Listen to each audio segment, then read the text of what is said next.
Esta manhã é a minha intenção, o meu desejo e a minha oração é falar-vos sobre uma bem-aventurança esquecida. E quero-vos falar sobre ela porque ela pode fazer uma grande diferença na vida de todos. Bem-aventurança ou beatitude, o tema é uma beatitude esquecida. Ou bem-aventurança esquecida. Eu convido-vos a abrir a Bíblia em Lucas, no capítulo 7, e no versículo 23. Lucas, capítulo 7, e o versículo 23, que diz assim: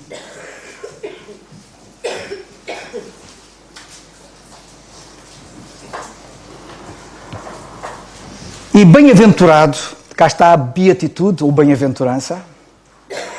Já agora, para quem não sabe, a palavra bem-aventurança quer dizer feliz, mas no superlativo. Ou seja, significa felicíssimo.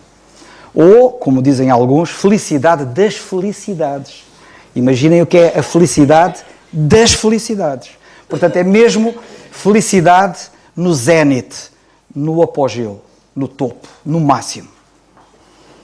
Bem-aventurado, felicíssimo, aquele que em mim não se escandalizar. Ou, dito de outra maneira, que em mim não tropeça. Porque o Senhor Jesus Cristo tem sido a causa de tropeço para muitos. E tem sido a causa de tropeço até para crentes.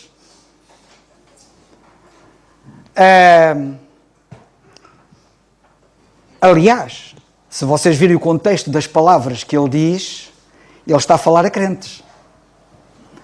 E até está em causa aqui um dos maiores crentes de todos os tempos, que é João Batista. O versículo 22 diz: respondendo então Jesus, disse-lhes: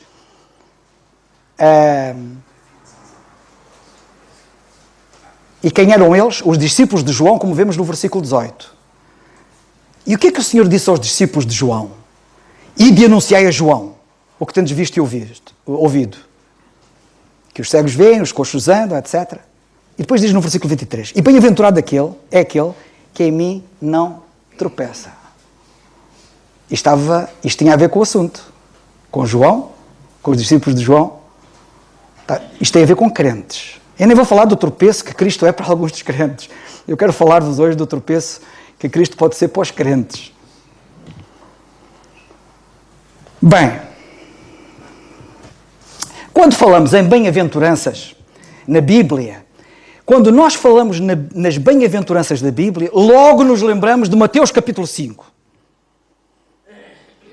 Quando o Senhor Jesus Cristo estava no sermão, quando o Senhor Jesus Cristo estava no monte, ou na montanha, e profere o célebre sermão do monte, ou sermão da montanha, e ele dá ali uma série de bem-aventuranças. Bem-aventurados os pobres de espírito, bem-aventurados os misericordiosos, bem-aventurados os que têm fome e sede. Bem-aventurados, bem-aventurados, bem-aventurados. Temos ali uma panóplia de bem-aventuranças, de 7 ou 8 bem-aventuranças. Mas eu quero-vos falar da bem-aventurança esquecida. Porque há mais bem-aventuranças para além daquele pacote. E há várias mais nas Escrituras, e uma das quais, tão esquecida, é esta. E eu quero-vos falar sobre esta bem-aventurança.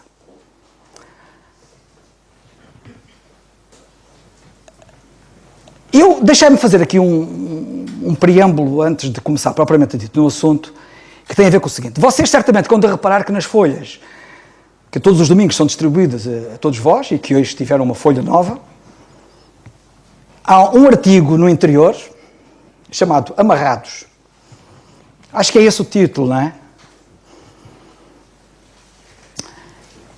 Eu ando muito preocupado com alguma terminologia que nós andamos a ouvir no meio do povo de Deus.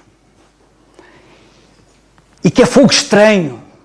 Por utilizar a linguagem bíblica, há uma série de fogo estranho que anda aí.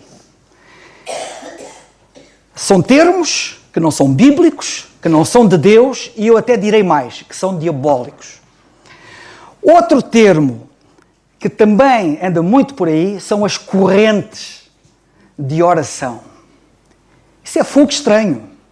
Também não é bíblico, também não é de Deus e procede das trevas. Eu tenho que pôr os pontos nos is. Portanto, deixem-se de conversas de amarrados e correntes. Reparem, mesmo sem entrarmos em detalhe, quando no Senhor Jesus Cristo encontramos libertação, quando encontramos grilhões quebrados, veio-nos trazer correntes e amarrados e amarras. Só por si esta linguagem é uma linguagem estranha à verdade do Evangelho. E eu não vou entrar em detalhes e pormenores até para vos mostrar de onde é que isto vem. Porque agora não é o tempo.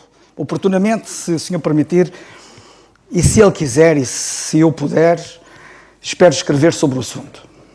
Bem, depois de fazer este parênteses, como preâmbulo, eu gostava de então de me deter nas bem-aventuranças e quero-vos falar da bem-aventurança esquecida, mas antes de vos falar da bem-aventurança esquecida, quero-vos dizer que há dias, há bocado eu fiz referência ao nosso Fábio, que está em Angola, e que mandou, e que fez-me duas perguntas, e as perguntas, já agora para vocês refletirem se quiserem, é porque é que Deus escolheu a tribo de Levi para o sacerdócio e não outra.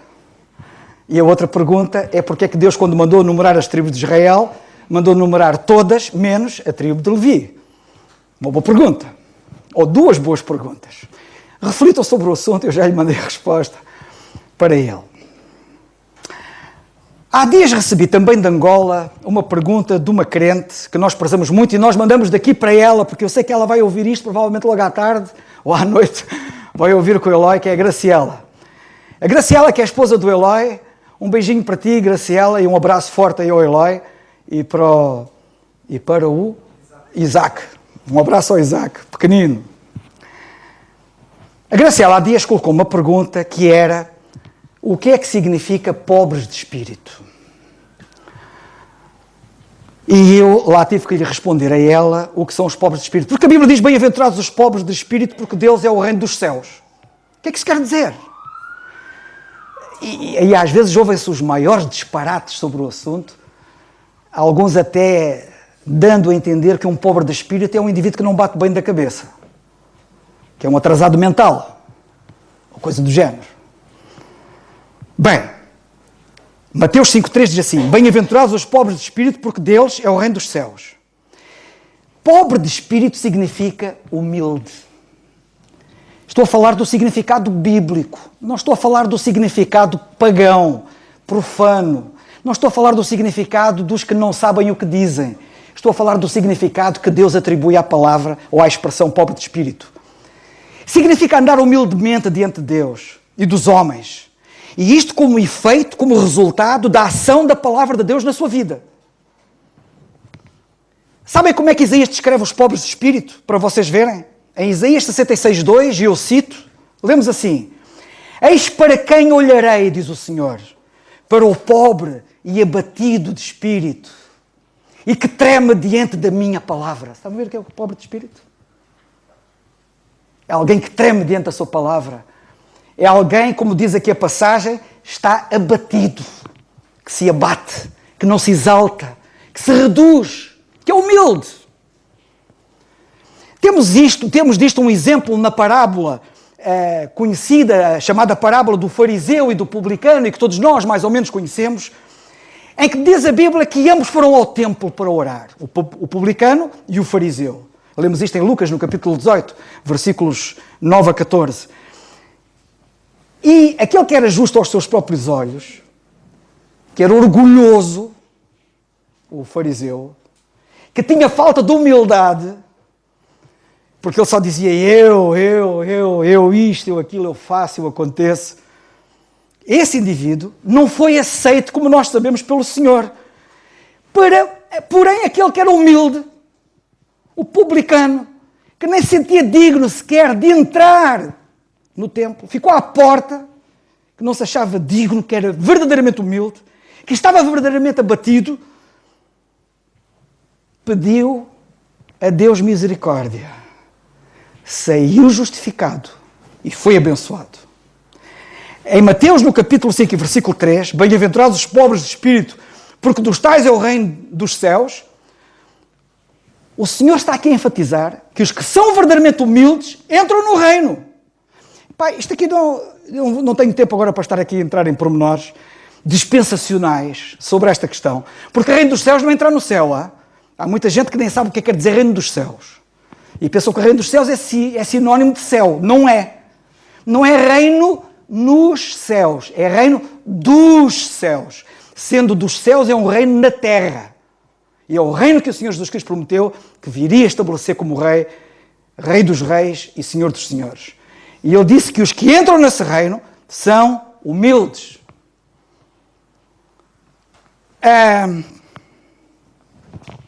Não vou agora entrar em detalhes, em pormenores, porque o Evangelho do Reino tem esta componente de coisas que as pessoas fazem para obterem as bênçãos, porque se a vossa justiça não exceder a dos escribas e fariseus, não entram. E por aí fora, se não perdoardes, não sereis perdoados. Portanto, há uma ação da parte das pessoas para que, de facto, tenham aquilo que pretendem, mas não vou falar sobre isso. Queria-vos apenas dizer que a Graciela fez a pergunta, eu dei a resposta, e agora quero-vos falar de outras bem-aventuranças muito ao de leve, antes de entrarmos nessa, que é uma outra que lemos em Mateus, no capítulo 24, no versículo 46, faz parte daquele leque disperso de bem-aventuranças, das quais quero chamar a atenção de algumas, que não são tão conhecidas ou populares, porque não fazem parte daquele pacote das bem-aventuranças, de Mateus capítulo 5. E esta está em Mateus 24. Enquanto que Mateus 5 fala daquele pacote das bem-aventuranças, no Sermão da Montanha, nós aqui temos o segundo Sermão da Montanha. Primeiro Sermão da Montanha, o Senhor está lá no monte, fala aos seus discípulos, fala das bem-aventuranças, fala do reino dos céus, ele apresenta ali a magna carta, ou se quiseres, a constituição do reino dos céus. E quando chega a Mateus capítulo 24, ele sobe de novo ao monte, e no monte tem outro sermão, também chamado Sermão também do Monte, ou Sermão da Montanha, que é quando ele fala do fim do mundo, entre aspas, e do que é que vai acontecer, das coisas futuras que estão para acontecer. E a certa altura, ele diz em Mateus 24, 46, bem-aventurado aquele que o Senhor, quando vier, achar servindo assim. Não vou entrar em detalhes do contexto em que ele disse isto, mas fala de serviço e fala de servos. O que eu quero chamar a vossa atenção é para o facto de que o Senhor coloca as bem-aventuranças, a ênfase das bem-aventuranças estão exatamente onde os homens não imaginam. Todo mundo quer ser feliz, todo mundo busca a felicidade, mas todo mundo anda erradamente à procura da felicidade onde ela não existe.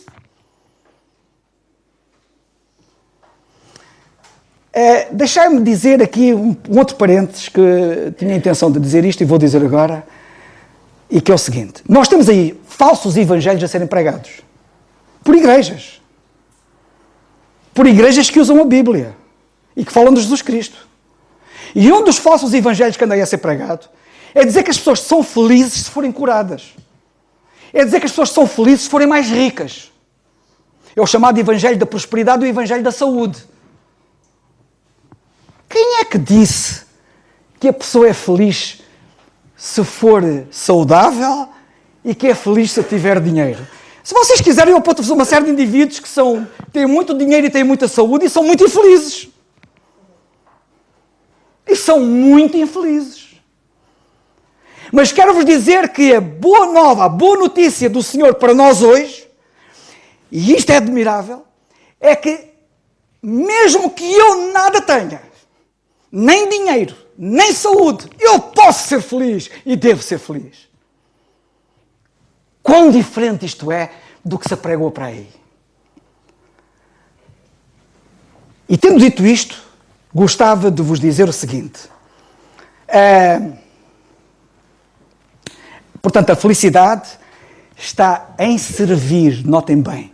E o erro das pessoas é que as pessoas pensam que a felicidade está em ser servido. Se eu fosse um Belmiro de Azevedo, teria não sei quantos milhares de pessoas a servirem-me. Eu ia mesmo ser feliz. Acham? Feliz é aquele que serve, não é aquele que é servido. Quando o Senhor Jesus Cristo falou em gozo e disse aos discípulos: eu quero que o meu gozo permaneça em vós, eu quero que vocês tenham o meu gozo. O gozo do Senhor Jesus Cristo é um gozo que resiste à afronta, é um gozo que resiste à cruz. Pelo gozo que lhe estava proposto, desprezou a afronta. O gozo que o Senhor Jesus Cristo preconiza é um gozo blindado a tudo o que ameaça neste mundo. E sabem que Ele veio para servir, não para ser servido. Isto trocou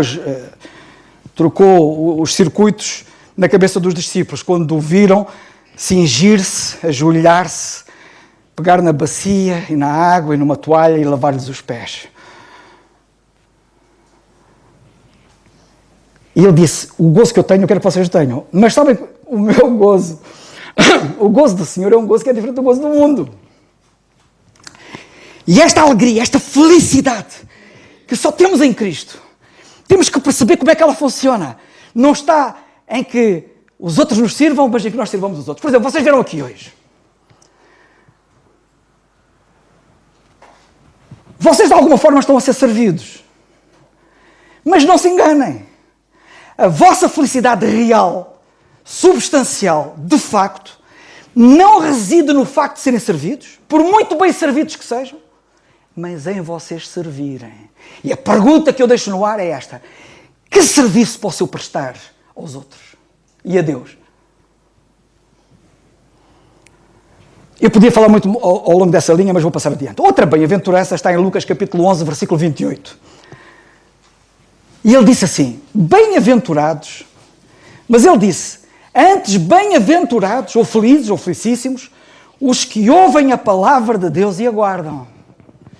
Agora, temos aqui uma coisa curiosa. Isto foi a proposta que eu acabei de dizer relativamente à bem-aventurança anterior, quando estava a terminar o pensamento relativamente à bem-aventurança anterior. E que é o seguinte: a felicidade não está em ouvir simplesmente a palavra de Deus. Vocês agora estão a ouvi-la. E alguns de vocês dizem assim: é tão bom ouvir a palavra de Deus, ficamos tão bem. Mas a felicidade não está em vocês ouvirem. Sabem onde é que está a felicidade? Bem-aventurados os que ouvem a palavra de Deus e aguardam, a observam, a praticam. Aí é que está a verdadeira felicidade. E eu quero chamar a vossa atenção para isto, porque não temos o que está aqui escrito: ouvir e guardar. Não lemos ouvir ou guardar. Sou sempre feliz. Se eu ouvir, basta ouvir, sou feliz. Ou então, se eu guardar, sou feliz. Não. Não é ouvir ou guardar. É ouvir e guardar. A felicidade é um resultado aditivo, não é um resultado alternativo. A felicidade não se alcança com uma condição mas da reunião de duas condições. E é uma conjunção aditiva, ao contrário de que é uma conjunção alternativa. Portanto, não temos alternativa. Se quisermos ser felizes, é ouvir e guardar. Graças a Deus por todos vocês que vieram ouvir a palavra de Deus agora. Reuniram uma das condições.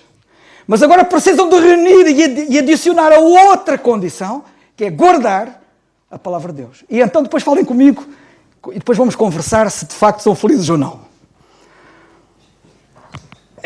A terceira bem-aventurança que eu gostava também de referir, que está fora daquele pacote, é a de Atos 20, 35, que diz assim, que é uma bem-aventurança que o Senhor Jesus Cristo terá proferido, terá entenda-se, proferiu mesmo, mas que só o apóstolo Paulo, mais tarde, que nem conheceu o Senhor Jesus Cristo quando estava cá na terra, já o conheceu no céu, se refere a ela, quando ele disse: tenho-vos mostrado em tudo, diz Paulo, que trabalhando assim, eu gosto disto. Quando eu penso em trabalho, eu penso em Paulo. Se houve alguém que trabalhou, ele trabalhou. Se há alguém que trabalhou bem, ele trabalhou bem. Se há alguém que trabalhou com resultados para a glória de Deus, ele fê-lo. Trabalhando assim, é como nós devemos trabalhar. E ele diz: trabalhando assim, é necessário auxiliar os enfermos e recordar as palavras do Senhor Jesus que disse: mais bem-aventurada coisa é dar do que receber. Querem ser felizes? Estão completamente enganados os que pensam que se lhes sair o Euromilhões, são felizes. Olha, aquela mulher que anda lá em cima anda em guerra lá com o marido, ex-marido, e não sei o que é que aquilo é, por causa dos milhões. Afinal, os milhões às vezes só trazem problemas. Querem um conselho, especialmente aos que são pais? Não deem tudo aos vossos filhos. A felicidade deles não está em eles receberem. Ensinem-nos a serem generosos e a darem. Porque a felicidade está em dar, não está em receber.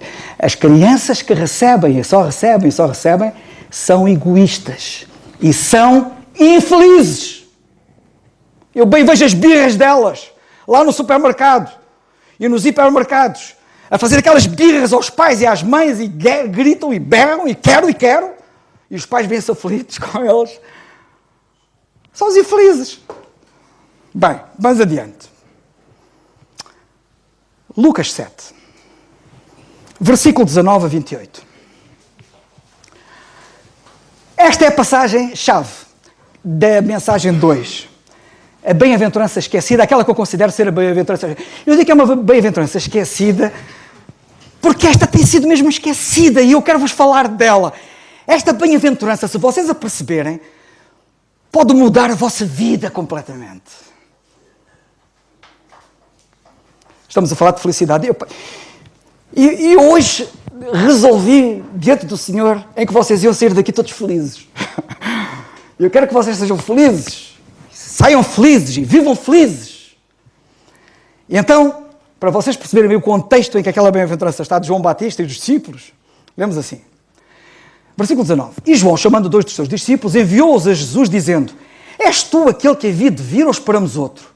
E quando aqueles homens chegaram junto dele, disseram: João Batista enviou-nos a perguntar-te: és tu aquele que havia de vir ou esperamos outro? E na mesma hora curou muitas das enfermidades e males e espíritos maus, deu vista a muitos cegos. Respondendo então Jesus, disse-lhes: ide e anunciai a João o que tendes visto e ouvido: os cegos veem, os coxos andam, os leprosos são purificados, os surdos ouvem, os mortos ressuscitam e aos pobres anuncia-se-lhe o Evangelho. Não é por acaso que a pergunta de João surge? E também não é por acaso que o Senhor Jesus Cristo, ao dar-lhes a resposta para levarem a João, precede a resposta de uma manifestação espetacular de poder sobrenatural, de curar. Parece que estou a ver o João. Epá, há qualquer coisa aqui que não bate certo, Senhor. Então, tu tens esse poder todo, eu estou aqui preso. Eu parece que estou a ver alguns de vocês. Eu sou crente no Senhor Jesus Cristo. Eu sou dedicado a Deus. E estou nesta situação. Vamos pensar um pouco na bem-aventurança esquecida. Eu li o versículo 22, não foi? 23. E bem-aventurado aquele que em mim se não escandalizar. Estão a ver como é que o indivíduo pode tropeçar? Quantos há aqui que já tropeçaram nisto? Eu sou crente. Eu tenho pensado em ti, Senhor. Eu tenho-te servido. Mas tudo me corre mal. É tudo ao contrário.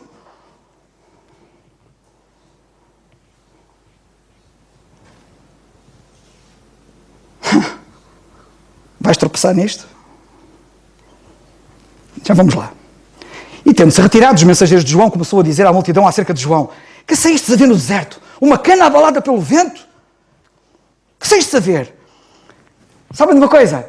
Vocês vejam bem. Este pormenor não é inocente. O que é que vocês foram ver? O que é que vocês estão a ver em João? João, aparentemente, parece que está a vacilar, não é? Então, não estou a perceber. Eu, dedicado, estava a acontecer isto, estou aqui preso, ainda vou morrer, vão-me matar aqui na prisão. E tu não fazes nada, e tu curas e fazes maravilhas. E eles, o que é que foram ver, João? Como é que vocês o viram? Viram uma cana ali a abanar, está a ceder? Ele está a ceder como uma cana, está a abanar. A tua fé vacila, a tua fé abana também. A de João abanou, a de João vacilou. Aquela cana estava ali ao vento.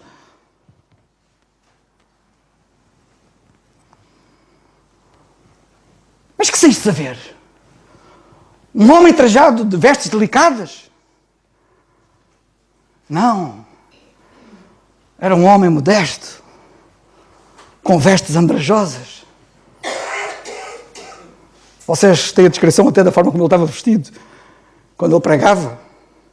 Eis que os que andam com vestes preciosas e delícias estão nos passos reais. Não é o caso dele, que está na prisão.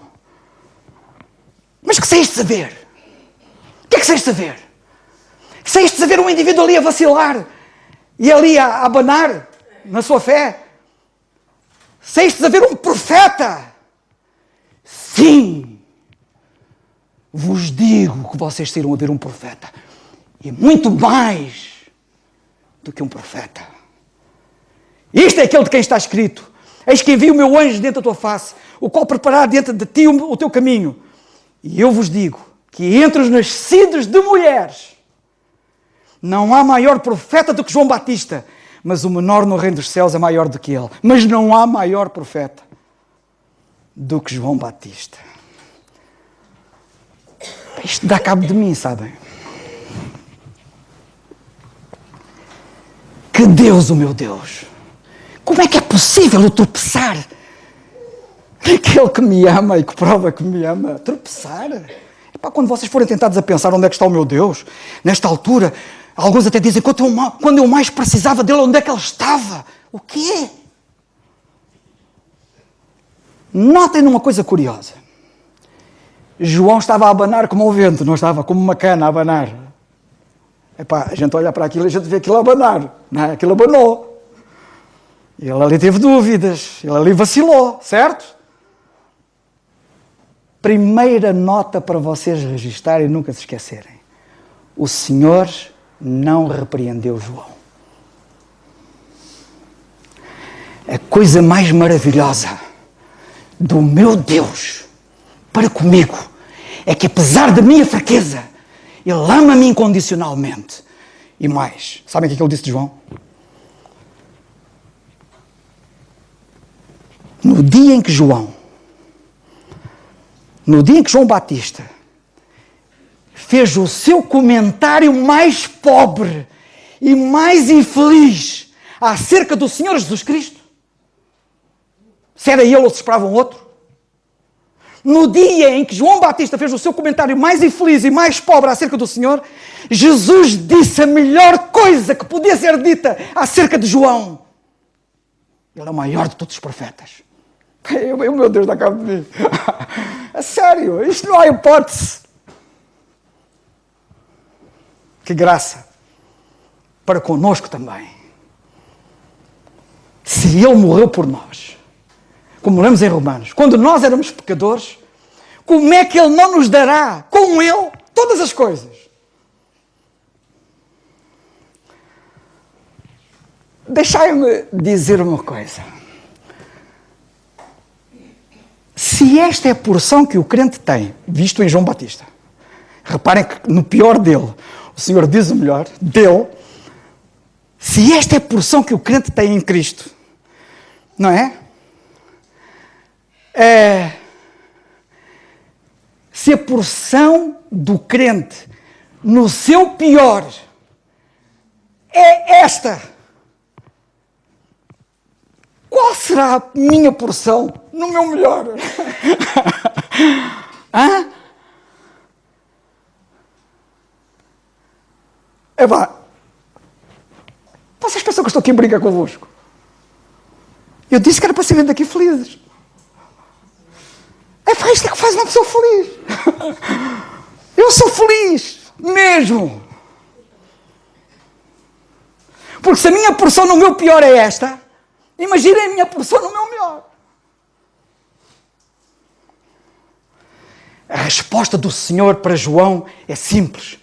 Os cegos veem, os surdos ouvem, os coxos andam, os leprosos estão a ser purificados ou limpos.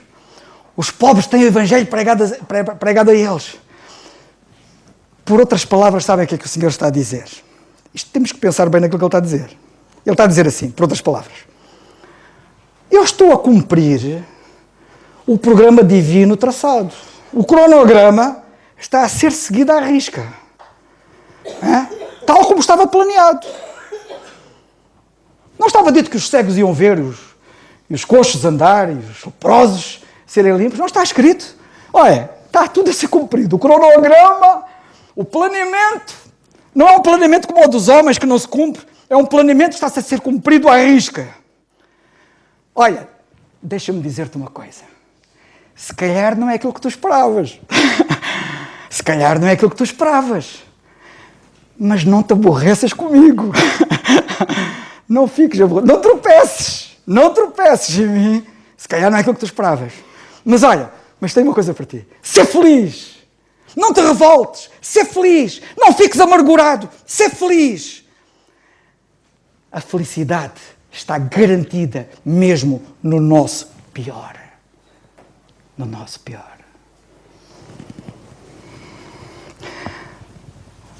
Eu já ouvi muitas explicações sobre porque é que João Batista vacilou com uma cana tocada pelo vento. Uma das explicações gostei dessa explicação que eu uma vez ouvi.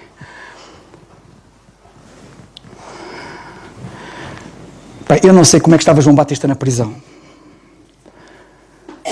mas eu imagino como é que eu estaria se me pusesse nas alparcas dele. E provavelmente ele chorou ali na prisão. Se por muito menos Paulo fala das lágrimas de Timóteo, quanto nós podemos falar das lágrimas de João Batista? Sabem o que acontece quando a gente chora? A nossa vista fica turva, fica embaciada, como os meus óculos estão a ficar neste momento. E deixamos de ver claramente. Deixamos de ver nitidamente. O problema está em nós, não está no Senhor.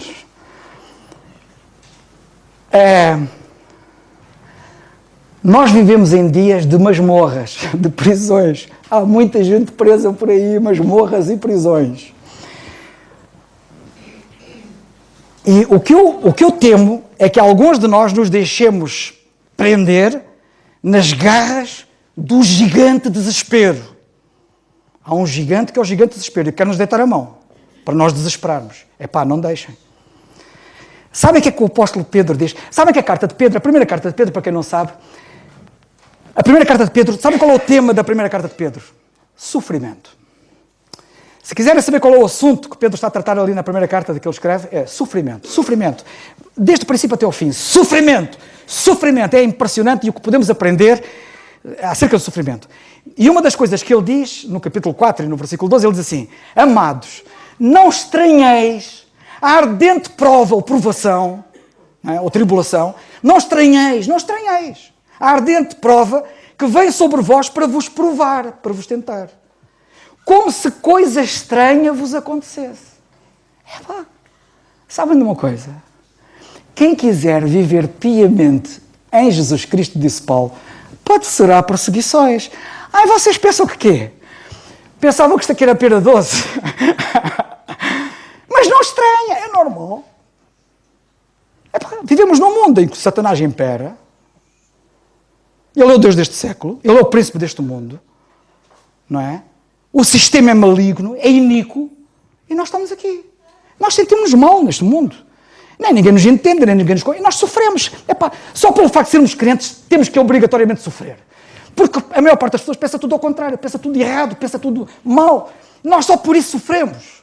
E quanto mais piedosamente quisermos viver em comunhão com Deus, mais dificuldades e resistências vamos encontrar no caminho.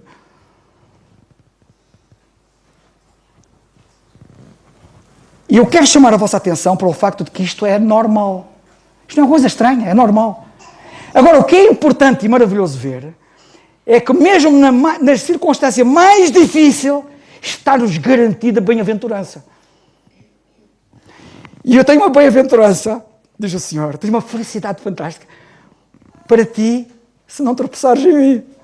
Não vais tropeçar nele, não. Não vais dizer, Senhor, onde é que estavas tu quando não mais precisava? Estás a tropeçar. E afundas-te cada vez mais. Mas se tu confiadamente, não confiadamente no éter, no vazio, mas confiadamente com base nas Escrituras, souberes pelas Escrituras, que não devemos estranhar, que isto é normal, e que o Senhor está lá, e que o cronograma dele cumpre-se rigorosamente, que nada falha, é o milímetro, é o pormenor, podes descansar. E por isso podes descansar e saber que podes ser feliz. Há um hino que diz, até no meio do sofrer, é céu, é Cristo conhecer. Gosto desse hino. Qual é o teu problema? É financeiro? Talvez seja o facto da tua preocupação estar cada vez mais alta, enquanto a tua conta bancária cada vez está mais baixa. É esse o problema. Talvez estejas fisicamente doente e até andas por aí. E como andas por aí, nem ninguém nota os teus problemas. Mas tu e Deus sabem quais são os teus problemas. Talvez tenhas perdido um familiar, um ente querido.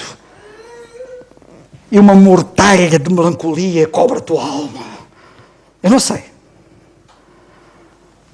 Precisas de aprender esta bem-aventurança, esta beatitude esquecida.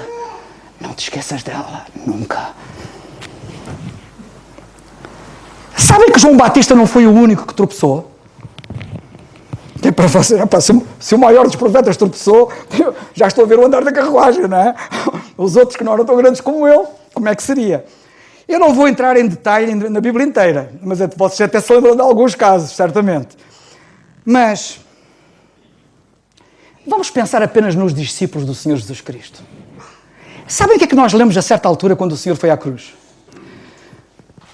Então Jesus lhes disse, todos vós, todos é todos, todos não exclui ninguém, todos vós, esta noite, vos escandalizareis em mim, tropeçareis em mim. Quando ele foi à cruz, epá, vocês não imaginam, aquilo que saiu-lhes o chão debaixo dos pés, eles entraram em pânico. Epá, nunca entrei em pânico, nem diante da cruz, nem dentro da morte, nem dentro da sepultura. Há a ressurreição. O nosso Deus é o Deus da ressurreição. Ele é o Deus de Abraão, Isaac e Jacó. Ele é o Deus vivo. Ele não é Deus de mortos. E Pedro era um deles. Negou 3 vezes. Aliás, a passagem, se ler em Mateus 26, 31 a 35, lê o Senhor, todos vós. E depois a seguir diz. E Pedro começa a dizer, eu não. Não. Espera. Pedro também negou. Às vezes os crentes, mesmo os mais sadios na fé, entram também nesta masmorra. Aliás, haveria alguém mais sadio na fé do que João Batista e ele entrou na masmorra. E alguns dos crentes mais fantásticos, como João Batista, quando entram na masmorra, eu não sei qual é a tua masmorra, não sei qual é a tua prisão, sabem o que é que eles fazem? Fazem beicinho. Foi o que ele fez. Fez beicinho. Afinal é inútil servir a Deus. Qual é a vantagem de servir a Deus? É este o meu fim? É este que me está reservado agora, depois de eu ter feito o que eu fiz e o que João Batista fez. E sabem como é que ele terminou, não sabem? Ele acabou sem a cabeça. Como nós murmuramos tanto, por tanta coisa. Somos fiéis e acabamos numa cama de um hospital, para não dizer na sepultura, como João Batista. Temos necessidade de alegria e paz. e o desânimo bate sobre as nossas almas. Olhamos para o outro lado da rua e vemos os ímpios, tudo lhes vai bem. E nós, que servimos o Senhor, parece que tudo nos vai mal. E às vezes dizemos assim, não adianta servir a Deus, não adianta seguir a Deus, não adianta orar, não adianta. Parece que nada funciona comigo. Estamos em aflição. Sabem onde é que o Senhor está? Onde sempre esteve, no mesmo sítio. Ele não mudou de sítio. Está lá, naquele sítio mesmo. E somos como aqueles, como Marta, que também era uma resmungona, não é? A Marta também parecia uma cana abanada ao vento. E somos como Marta, que depois dizemos assim, se estivesses aqui o meu irmão não tinha morrido. Opa, mais valia estar escalado, Marta. O irmão dela, passado um bocado, já estava vivo outra vez. Se estivesses aqui, o meu irmão não tinha morrido. Então, mas o Senhor não estava lá. O Senhor está sempre no mesmo sítio. Sempre. O Senhor está aqui. Quando estás lá sozinho em casa, Ele está lá. Eu dou graças a Deus, porque havia uma viúva, eu tenho que contar esta, muito rapidamente. Havia uma viúva que quando ela era uma crente sincera, servia a Deus animadamente, e ela ficou viúva. E às vezes havia crentes que iam visitá-la lá à casa. E ela recebeu-os na sala de estar, e tinha lá os sofás, e tinha lá uma poltrona. E quando alguém se ia sentar na poltrona, dizia assim, não, desculpe, nessa poltrona não se pode sentar. As pessoas ficavam intrigadas, porque é que não se podia sentar naquela poltrona, que nem ela se sentava lá. Então um dia houve alguém que perguntou, explica-me cá uma coisa. Já viemos cá várias vezes e diz sempre, não pode sentar naquela poltrona. E ela então dizia, esta poltrona é do meu Senhor, ninguém se senta nela, é para Ele. Algum de vocês diz assim, não, ela exercitava, fazia o exercício de realizar a presença dela na vida dela. Isso ajudava a não esquecer, o Senhor está cá. Aquela é a poltrona dele. Ele está ali, a gente não vê, mas é dele, ele está aqui. Porque ele está sempre connosco, ele nunca nos deixa, nunca nos desampara. Todos os resmungos da nossa parte, quando tropeçamos no Senhor, significa que não aprendemos a verdade da beatitude esquecida.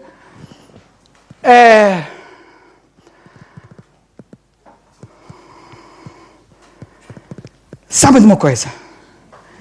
Nós ainda acreditamos em Romanos 8, 28, que diz assim, e sabemos. Não se esqueçam, temos que saber isto. Sabemos que todas as coisas contribuem juntamente, no seu conjunto, não isoladamente. Eu agora tenho que dizer outra. A minha mãe um dia tirou um curso de costura, quando estava em Moçambique, na Singer. Passa a publicidade. E quando ela tirou o curso de costura, um dia ela fez algumas coisas, bordados, era um curso de costura em bordados. Ela fez dois bordados, um em pano, em tecido, e o outro numa peça de contraplacado em madeira. Depois, mais tarde, aquilo foi encaixilhado e estava num quadro em casa, em 2 quadros, e eu era miúdo e curioso, os miúdos são sempre curiosos, gostam de ver, desmontei logo aquilo, né? Para ver o que é que era. Vocês não façam isso. E, entretanto, desmontei aquilo e fui ver e tal, e não sei o quê, depois achei uma coisa curiosa. A parte da frente eram flores bonitas. Mas quando nós íamos olhar para trás, aquilo era uma série de linhas cruzadas umas com as outras e não sei o quê, ali uma emaranhada, era um verdadeiro emaranhado de linhas. Que aquilo não fazia sentido nenhum. Depois virava aquilo ao contrário, isto afinal faz sentido. Mas daquilo lá não faz sentido. Sabem de uma coisa? Quando vocês estão aqui deste lado da eternidade, nós estamos aqui deste lado da eternidade, e a nossa vida, quando nós olhamos para ela, é um meio emaranhado, aquilo parece que não faz sentido. Vocês não estão a ver do lado de lá. Se vocês virem o que Deus está a fazer do lado de lá, isto que parece que não faz sentido, faz muito sentido. Ele está a fazer uma obra fantástica através de nós. E em nós. Sabem como é que o profeta Abacuque, estou quase a acabar. Sabem como eu queria hoje bater o recorde de vida, mas não consigo. Decididamente não consigo. Quero falar curto, não é?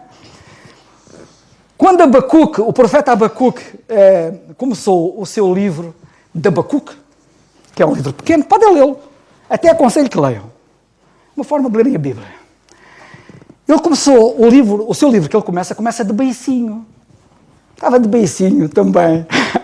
Sabem como é que ele começa? Diz ele assim, logo no versículo 2, logo para começar, que é para ninguém ter dúvidas, diz assim: até quando, Senhor, clamarei eu, e tu não me escutarás? Estava de beicinho. Senhor, eu clamo e nada. Até quando isto vai acontecer? Sabem como é que ele termina o livro? Sabem? Termina assim. No capítulo 3, versículos 17 e 18. São 3 capítulos. Porque ainda que a figueira não floresça, nem haja fruto na vide, ainda que decepcione o produto da oliveira, e os campos não produzam mantimento, ainda que as ovelhas da malhada sejam arrebatadas, e nos currais não haja gado, todavia, eu me alegrarei no Senhor, e exultarei no Deus da minha salvação. Eu escolhi ser feliz, mesmo sem nada.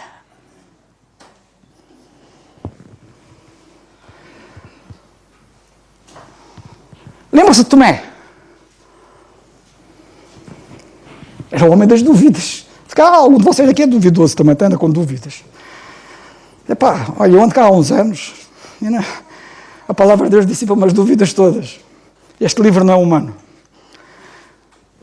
Tomé, como vocês sabem, pediu evidências, não é? Evidências visíveis do Senhor ressuscitado. Ele disse: eu não acredito nada disso. Não, ele veio cá, ele apareceu, esteve connosco. Não acredito, só se ouvir, dizia ele. Vocês conhecem a história. Ele estava, notem a nossa tristeza, para tristeza nossa o digo, notem a nossa pobreza, retratada em Tomé, que estava a pedir uma bênção. Ele queria uma bênção menor do que aquela que ele já tinha. Sabem porquê? Porque o Senhor virou-se depois, quando lhe apareceu, e disse assim: olha, Tomé, eu vou dizer uma coisa para tu ver se aprendes. Mais bem-aventurado, mais feliz são aqueles que não viram e creram. Tu viste e ficaste feliz. Olha, aqueles que não viram e creram ainda são mais felizes. Fantástico. Como é que às vezes queremos uma bênção menor do que a bênção maior que o Senhor tem para nós? É impressionante.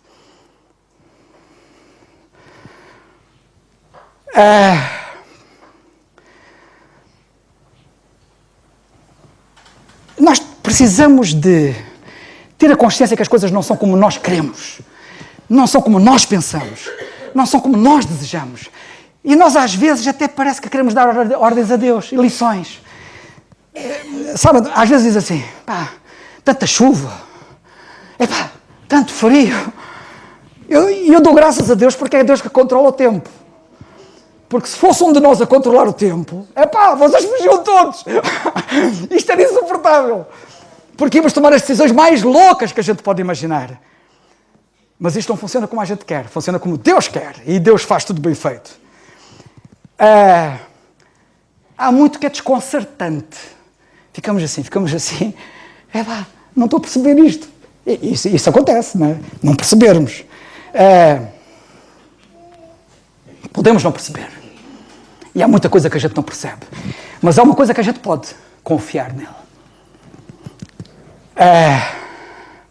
Podemos confiar nele. Podemos decidir não tropeçar nele. Porque ele merece-nos toda a confiança e não nos vai deixar ficar mal. E isso é melhor do que compreender as circunstâncias. E as circunstâncias muitas vezes não as entendemos, nem nunca as vamos entender. Talvez um dia na glória o Senhor nos revele e mostre muita coisa. A Bíblia diz que há coisas que nós devemos saber. Eu não vou agora falar nisso, não é? Senão era um estudo bíblico.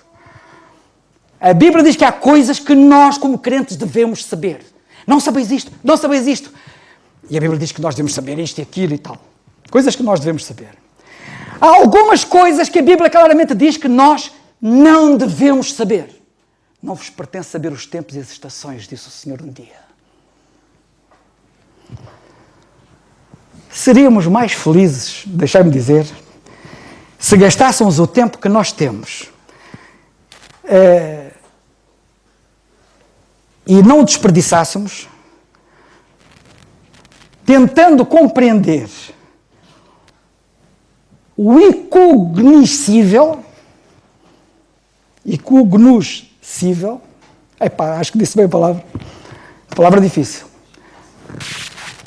Se gastássemos o tempo e não o desperdiçássemos em tentar conhecer aquilo que não nos pertence conhecer, aprendendo aquilo que é conhecível e que devemos saber. Para terminar, conhece a história de Jó? Todos aqui conhecem a história de Jó. Já repararam que Deus nunca explicou o sofrimento a Jó? Ele deu-lhe a revelação e ele apenas se atinha à revelação. A mulher vai lá dizer, ainda crês em Deus, ainda crês em Deus. Ela só se virou para ela e disse, com base naquilo que ele conhecia de Deus, ele só lhe disse assim, olha, assim como fala uma tola, estás tu a falar. Recebemos os bens de Deus e não devemos receber os maus. Isto é estranho, não é? Devia ser ao contrário. Eu já aprendi na Bíblia que os maus de Deus são melhores do que os bens. É aquela como Tomé, sabe? Tomé queria uma bênção menor, sentiu uma bênção maior. E no sofrimento há uma bênção maior, que a gente tem que saber que ela está lá. Melhor que saber responder a todas as perguntas para as quais não temos resposta, é melhor dizer isto. O Senhor sabe o que está a fazer e não vou tropeçar nele. O Senhor faz tudo bem. O Senhor é bom. Confia nele. Se algum de vocês ainda não confiou em Cristo como vosso Salvador, eu falei para crentes. Sabem que uma vez eu estava num culto destes e eu era descrente. Se vocês me perguntarem o que é que o pregador falou, não me lembro. E foi numa conversa, no fim, à porta, e ele até era escocês. Estávamos ali a conversar, e foi naquela simples conversa, de eu a falar com ele, que Deus deu cabo de mim. E converti-me naquela noite, uma quinta-feira à noite, em maio de 1975. Bem, eu não sei como é que Deus te vai salvar. Também não estou preocupado. Mas há uma coisa que eu te quero alertar. Salva-te enquanto tens tempo. Porque o próximo minuto pode não ser teu. E partes para a eternidade eternamente perdido. Que Deus vos abençoe.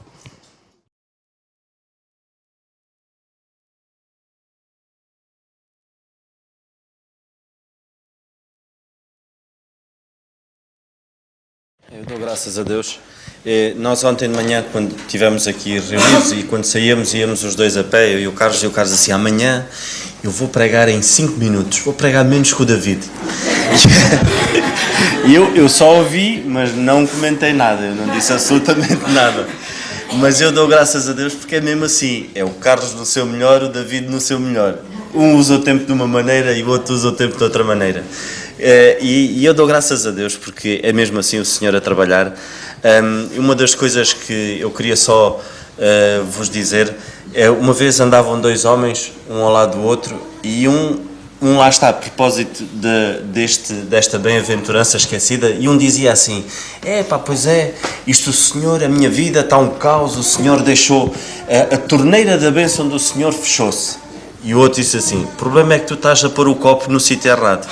E esse é que é o grande problema. Às vezes nós estamos a pôr o copo no sítio errado. Que o Senhor nos ajude. Vamos ficar de pé, irmãos, e vamos terminar com a oração. Senhor nosso bendito e amado Pai, nós queremos te dar graças mais uma vez, porque esta manhã, Senhor, tu foste incisivo e nos alertaste, Senhor, de que de facto somos mais do que privilegiados, Senhor, porque temos-te a ti a tempo inteiro, Senhor. Outrora, Senhor, quantos eram que, para se levarem as suas mentes e o seu pensamento perante Ti, Senhor, não tinham essa possibilidade, Pai. Mas nós hoje, como filhos Teus, como Igreja, Corpo de Cristo, nós temos o privilégio de que a qualquer hora, Senhor, Tu nos ouves. Tu estás connosco.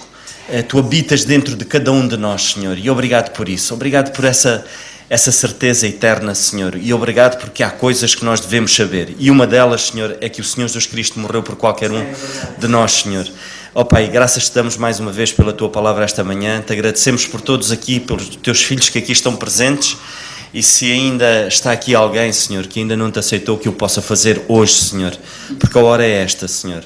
Mais uma vez te agradecemos porque sabemos que Tu estás no cuidado de cada um. As angústias, Senhor, e as dificuldades são muitas, mas nós sabemos, Senhor, que Tu és maior do que qualquer tribulação, Pai, e podemos, Senhor, descansar em Ti. Mesmo que as circunstâncias não sejam boas, Senhor, Tu estás connosco e isso é o suficiente, Pai. Te agradecemos mais uma vez por aquilo que ouvimos esta manhã e que Tu nos possas conduzir, cada um para os seus lares, onde quer que se possam deslocar, Senhor, que Tu cuides e que sejas Tu, Senhor, a dar descanso, a dar paz, serenidade a cada coração. Te pedimos no nome do Teu Filho, o nosso Senhor Jesus Cristo. Amém.